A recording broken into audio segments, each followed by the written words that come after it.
जरा सोचो, अगर एक शाओलिन मॉन्क एक आम स्कूल में पढ़ने लगे, क्या हालत होगी बाकी बच्चों की। कुछ ऐसा ही होता है हमारी आज की कहानी में। कहानी की शुरुआत होती है ली नाम के एक लड़के से, जो एक शाओलिन गुरुकुल में कुंफू सीखता था। वो जन्म से ही यहाँ पर ट्रेनिंग ले रहा था। एक दिन ली गुरुकुल के मंदिर में गया और माफी मांगी, क्योंकि अब जो वो करने वाला है वो शायद सही नहीं होगा। उसी वक्त एक योद्धा ने साइड से उस पर हमला कर दिया। अचानक हमले से ली चौंक गया, लेकिन उसने जैसे तैसे वार का सामना किया। योद्धा ने उसे दीवार पर फेंक दिया, लेकिन ली कूदकर वापस आ गया। उसने हवा में ही योद्धा के सीने पर वार किए और कुछ ही पलों में उसे हरा दिया। इसके बाद बारी आई एक तलवारबाज योद्धा की। ली ने उसे भी अपनी काबिलियत से धूल चटा दी। इसके बाद वो तीसरे योद्धा की ओर बढ़ा। हालांकि वो योद्धा ध्यान में बैठा था, लेकिन फिर भी ली के आने की आहट सुनकर उसने अपनी माला शीशे में दे मारी, जिससे ली की आंखें चौंधिया गई। अगले ही पल में उसने ली को उठाकर जमीन पर पटक दिया। योद्धा बस जीतने ही वाला था कि ली फिसल कर बच गया और फिर दोनों में जबरदस्त लड़ाई शुरू हो गई। अंत में जीत ली की ही हुई। फिर वो मंदिर में सर झुकाकर बाहर चला गया। गुरुकुल के टीचर ने उसे बताया कि परीक्षा में उसने सबसे ज्यादा हुनर दिखाया है, इसलिए उसे शहर के नए स्कूल में जाने का मौका मिलेगा। शहर में वो 3 लोगों के परिवार के साथ रहेगा, जिसमें 2 बच्चे और एक उनका पिता है। वो आदमी दरअसल एक साइंटिस्ट है जो गुरुकुल के टीचर को जानता था। इसके बाद ली नए शहर की ओर रवाना हो गया। नए स्कूल में एक 15 साल का लड़का फैंग था, जो टाइकोंडो का खिलाड़ी था। उसकी छोटी बहन शैन शैन अपने भाई से बेहद प्यार करती थी। स्कूल के टाइकोंडो क्लब को लैन संभालती थी। वो फैंग के मुकाबले देखकर उसे उसकी कमियां बताती थी, ताकि वो और बेहतर हो सके। लैन का भाई तो एक नंबर का पेटू था। उसे हर वक्त खाने के सिवा कुछ नहीं सूझता था। वो चारों अच्छे दोस्त थे और आसपास ही रहते थे। दरअसल ली लैन के घर ही रहने आने वाला था। उनके पिता डॉक्टर हैन कड़ी मेहनत से काम में जुटे थे।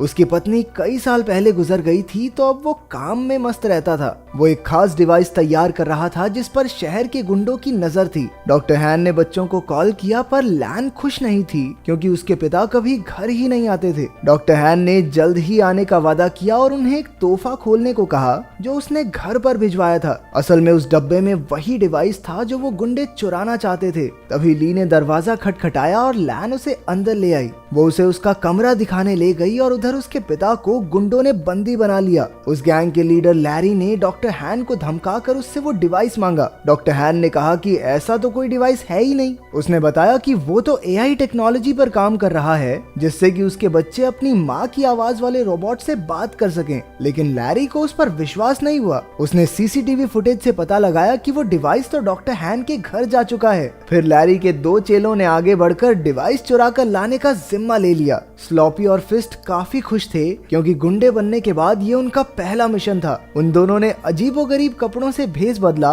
और लैन के घर के बाहर जाकर खड़े हो गए। उनमें से एक ने रात को अंदर घुसने का फैसला किया, लेकिन फिर दूसरा कहने लगा कि बच्चों ने स्कूल चले ही जाना है, दिन में चुरा लेंगे भाई, क्या हो गया। घर में ली नए शहर के तौर तरीके सीख रहा था। उसने लैन को टाइकोंडो मैच देखते हुए देखा, तो उसे भी ये खेल दिलचस्प लगा। रात को जब वो ध्यान में बैठा, तो यू की वीडियो गेम की वजह से उन दोनों में बहस छिड़ गई, लेकिन जल्द ही दोनों मिलकर वीडियो गेम का मजा उठाने लगे। उधर लैन ने अपने कमरे में जब वो तोहफे का डिब्बा खोला, तो उसमें एक पांडा की चेन निकली। वो नहीं जानती थी कि दरअसल ये पांडा वो पेन ड्राइव है, जिसके पीछे वो गुंडे कब से पड़े हैं। जब लैन ने बटन दबाया, तो पांडा ने उसे पासवर्ड रखने को कहा। तभी लैन ने कहा कि कैसा पासवर्ड, और अनजाने में यही पासवर्ड सेट हो गया। फिर पांडा को ऑन करने पर उसे पता चला कि उसमें उसकी माँ की आर्टिफिशियल इंटेलिजेंस वाली आवाज है। अगली सुबह ली यू और लैन के साथ स्कूल के पहले दिन के लिए निकल पड़ा। उन दोनों गुंडों ने बच्चों को बाहर जाते देखा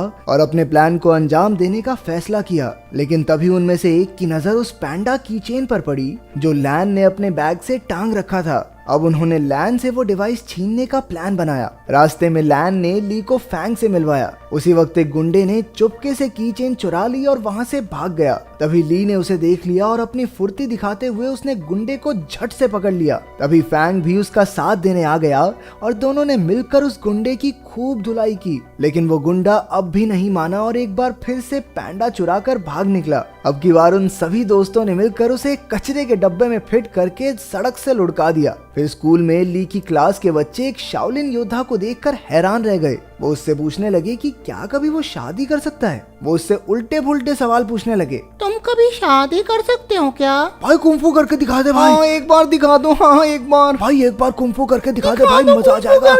आखिरकार टीचर ने उन्हें शांत करके कहा कि ये सब खेलने के पीरियड में करना। खेलने के पीरियड में उनके कोच ने बताया कि अगले महीने उनकी चुस्ती फुर्ती की जांच होगी और जो कोई इसमें पास नहीं होगा वो अगली क्लास में नहीं जा सकता। ये सुनते ही यू की हालत पतली हो गई क्योंकि वो बहुत मोटा था। भगवान जानता है भाई साहब कितनी मुश्किल से चलते थे। फिर कोच ने सबसे 100 मीटर की दौड़ लगवाई। ली ने तो समय से पहले ही 2 चक्कर पूरे कर लिए, जबकि बाकी बच्चे अभी पहले चक्कर में ही थे। इसके बाद उन्हें पुशअप्स करने के लिए कहा गया, जिसमें अपना ली पहले से ही माहिर था। उसने 100 से भी ज्यादा पुशअप्स किए और बाकी बच्चों से तो 2 भी नहीं हुए। बाद में तो उसने एक हाथ से पुशअप्स करने शुरू कर दिए। उसकी काबिलियत देखकर सभी बच्चे कूदने लगे। फिर बारी आई ऊंची छलांग लगाने की। ये तो ली के बाएं हाथ का खेल था। बेचारा यू तो मुंह के बल नीचे गिर पड़ा। वहाँ डॉक्टर हान की लैब में लैरी ने उन्हें कुर्सी से बांध रखा था और उसे गोल्फ बॉल से पीट पीट कर परेशान कर रहा था। रात को वो दोनों गुंडे मौका देखकर लैन के घर में घुस आए।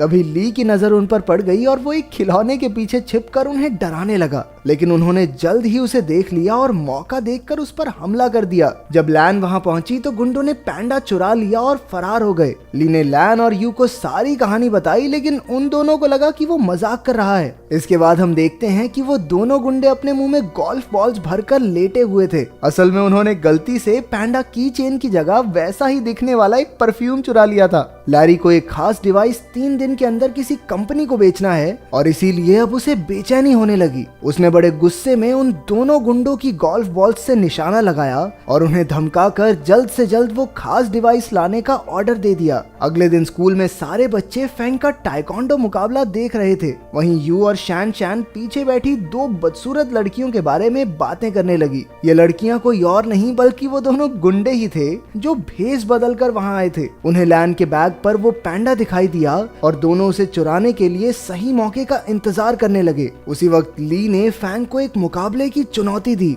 इस मजेदार मुकाबले को देखने के लिए सभी बच्चे भागकर आगे चले गए। अब सही मौका देखकर गुंडों ने बैग से पैंडा चुराने की कोशिश की, लेकिन इस चक्कर में उनके नकली बाल वहीं फंस गए। उधर मुकाबले में फैंग और ली में जबरदस्त टक्कर हो रही थी। दोनों ही एक दूसरे पर भारी पड़ रहे थे। आखिरकार दोनों ने एक दूसरे को ना मारने का फैसला किया और मुकाबला खत्म हुआ। उसी वक्त सबने पीछे मुड़कर उन दोनों गुंडों को पहचान लिया। बच्चों ने मिलकर उन पर हमला बोल दिया, लेकिन इस बार वो एक बच्ची को मारने की धमकी देकर पैंडा डिवाइस लेकर भाग गए। फिर बच्चे मिलकर प्रिंसिपल के पास गए और पुलिस को बुलाकर सारा माजरा समझाया। वहीं ली खुद को इस सब का जिम्मेदार समझ रहा था, क्योंकि अगर उसने फैंग को चुनौती नहीं दी होती तो लैन अपने बैग से दूर ही न जाती। लेकिन बाकी बच्चों ने उसे दिलासा दिया कि ऐसा नहीं सोचना चाहिए। आखिरकार लैरी के हाथ वो डिवाइस लग गया और उसके जरिए उसने कंप्यूटर पर एक प्रोग्राम चलाया, लेकिन उसे इस्तेमाल करने के लिए पासवर्ड की जरूरत थी, ये वो नहीं जानता था। उसने कुछ प्रोग्रामर्स को बुलाकर लॉक खोलने के लिए कहा, लेकिन पूरा दिन बीतने पर भी कुछ हाथ नहीं लगा। अब लैरी के गुस्से की सभी हदें पार हो गई थी।